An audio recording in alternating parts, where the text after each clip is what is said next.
السلام علیکم ورحمة الله وبرکاته. محترم څنګه کړی د ښځه چې هدیرې ته ځي قبرستان ته د خپلو قربانو زیارت ته چې ځي هلته به مخلص وي او قبر پټ وي. محترمه د ښځو په تګ کې اهل سنت جماعت عقیده دا ده لکه څنګه چې نارینه زیارت جواز لري او لږ سنت دي دغه رنګه ښځې لري جواز شته. البته هغه قوانین د شریعت په مراعات وي د زینت په انداز د زینت په لباس کې به نه ځي نو داسې به نه کوي لکه دا اوس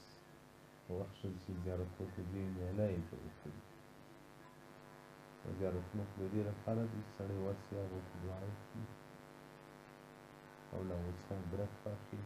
او په هغو کې ښه ښه مړي وي په هغو سره توسل وکړي.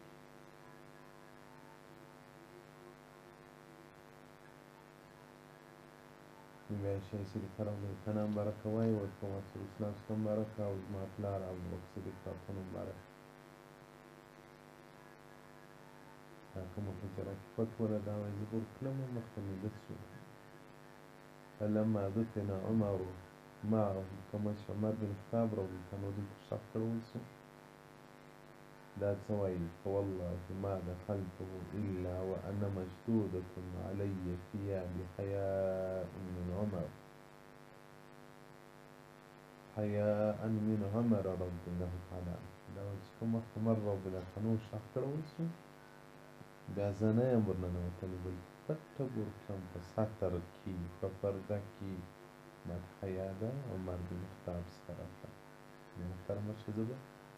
زیارت ته ځي مخکې یې پټ وي حالت لري. البته چې مړي داسې قربان وه چې مثلا یې مخصوصه هدیره وي